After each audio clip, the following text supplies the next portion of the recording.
Starfield has some big shoes to fill. After the success of Skyrim, Fallout 4, and Oblivion, Starfield has a chance to become Bethesda's next great single-player RPG. But I think there is something that we can all agree is heavily underrated when it comes to Starfield. And what is up guys, Andrew from the Denman here, and today I want to take a look at why combat could be one of the better aspects when it comes to Starfield. There's certainly a lot to talk about, so if you're excited, make sure you hit that like button and comment what you want to see from combat in Starfield.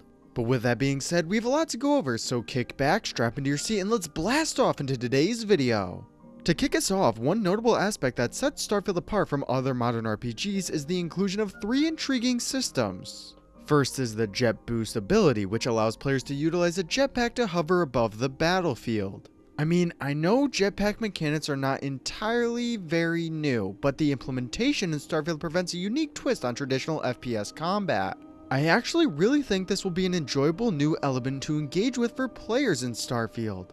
Another noteworthy feature is the impact of gravity on combat and how weapons interact within this dynamic. For instance, in zero-gravity environments, ballistic weapons will push the player back upon firing, while energy weapons are unaffected by it. I also want to note that jetpacks will also be affected by it, giving the game a more three-dimensional feeling. With over 1,000 planets to explore and a vast number of points of interest, zero-gravity fights are expected to be a thrilling and distinct experience.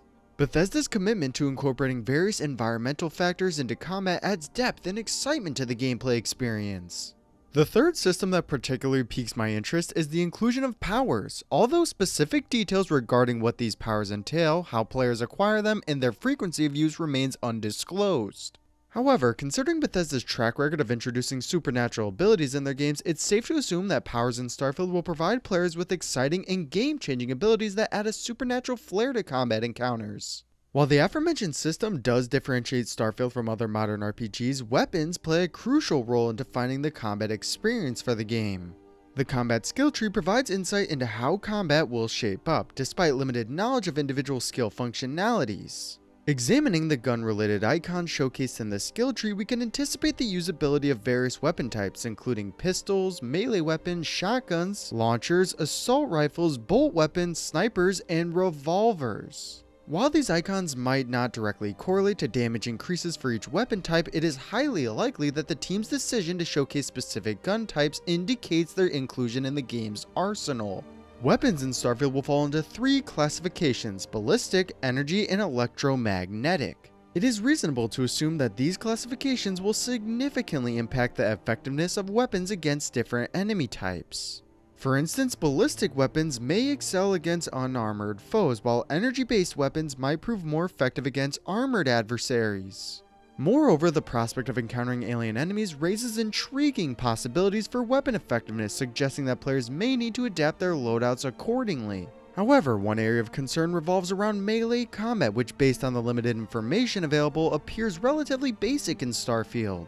The combat knife and rescue axe are both melee weapons showcased during the Direct, featuring a straightforward blocking system and a limited attack chain. Nevertheless, it is important to reserve judgment until hands-on experience is possible, as there may be additional nuances or mechanics that enhance the melee combat experience. Among the various weapons revealed by the development team, special named weapons stand out as notable examples. These weapons may serve as baseline options or unique pickups for players to acquire through special points of interest or crafting. For instance, the common ballistic rifle Beowulf, the electromagnetic laser rifle Brawler's Equinox, and the common ballistic shotgun Coachman showcase the diverse range of weapons available in Starfield. Other intriguing options include Drumbeat, another common ballistic rifle, and Ember, an energy-based laser pistol. One particular weapon of interest is Eternity's Gate, a rare ballistic and energy particle beam rifle. Some noteworthy features include its double classification as both ballistic and energy, allowing players to adapt their strategies based on the enemy's vulnerabilities. Additionally, Eternity's Gate possesses a unique effect with hand-loaded volatile rounds designed to pack a powerful punch. However, these rounds come with the risk of instability and occasional failure, adding an element of danger and decision-making to combat encounters. Experiment A7, a rare ballistic shotgun, boasts a solid unique effect that grants players a substantial 30% damage increase specifically against alien enemies. This highlights the developer's attention to providing players with specialized tools to tackle different enemy types, emphasizing strategic decision-making and loadout customization. It is worth noting that while these special named weapons provide a glimpse into the exciting arsenal of Starfield, there are also other weapons in the game that follow more traditional Bethesda naming conventions, such as the modified calibrated Razorback. These weapons offer players an idea of the quality and pre-existing modifications they can expect to encounter, showcasing the depth and variety within the game's weapon system. I think it's safe to say the combat system in Starfield promises an enhanced and engaging experience compared to previous Bethesda games. With the incorporation of systems like the jet boost, gravity impact, and supernatural powers, players can expect combat encounters to be dynamic, diverse, and also thrilling. While the gunplay does appear to be the main focus, melee combat remains a potential area of improvement. The array of weapons classified into ballistic, energy, and electromagnetic ensures players have a range of options to adapt to every different playstyle. A space RPG like Starfield wouldn't be complete without the ability to customize and fine-tune your weapons to become ultimate tools of destruction against alien foes. In Starfield, players have the opportunity to modify their weapons through a menu-based system. Each gun in the game can be equipped with various attachments known as mods, which can then be acquired through purchasing, crafting, or looting in the game. In a little glimpse of the user interface, we witnessed a player modifying the drum beat rifle, revealing 5 out of the 7 moddable components. They're as follows: receiver, internals, optics, magazine, and battery and muzzle. The modding system in Starfield follows the familiar pattern seen in similar games, where changing components alters the properties of the weapon. Different mods can result in various enhancements or alterations across the board, providing players with unique combinations and customization options. One notable example of modification includes the thermal optics, which significantly alters the sight picture and proves particularly valuable for snipers given the dynamic weather and lighting conditions. Another intriguing mod showcased in the Starfield Direct was the explosive rounds, which showcased the destructive capabilities of these modified weapons in action. To craft these mods, players will require specific components, and while the full range of crafting regions remains undisclosed, a few examples were showcased, such as adhesive, tetrafluoride, lead, tungsten, and sealant.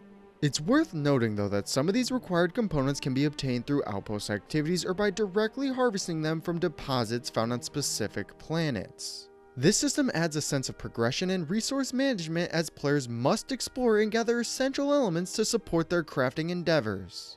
The modding system in Starfield aligns with the game's overall design philosophy, allowing players to tailor their weapons to suit their preferred playstyle and optimize their effectiveness against the diverse threats they'll encounter throughout the galaxy. By incorporating the ability to customize weapons, Bethesda ensures that players have a greater sense of ownership and agency over their arsenal, encouraging experimentation and strategic decision-making.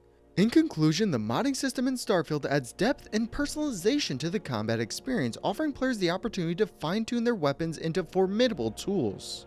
Through the use of various attachments and modifications, players can alter the properties and capabilities of their weapons, adapting them to different combat scenarios.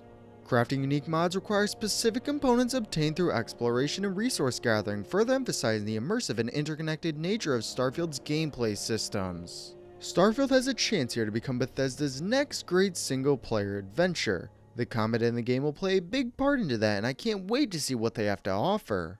Even though we still have a little ways to go until we can play it for ourselves, it is getting so close now, with it being less than a month away. I'm sure we'll be seeing a lot more from a combat point of view for Starfield, so make sure you guys stay tuned for all of the latest information. But that is all for me now though, guys. If you enjoyed the video, make sure to leave a like and subscribe. Comment any videos you want to see in the future, and I'll see you all next time.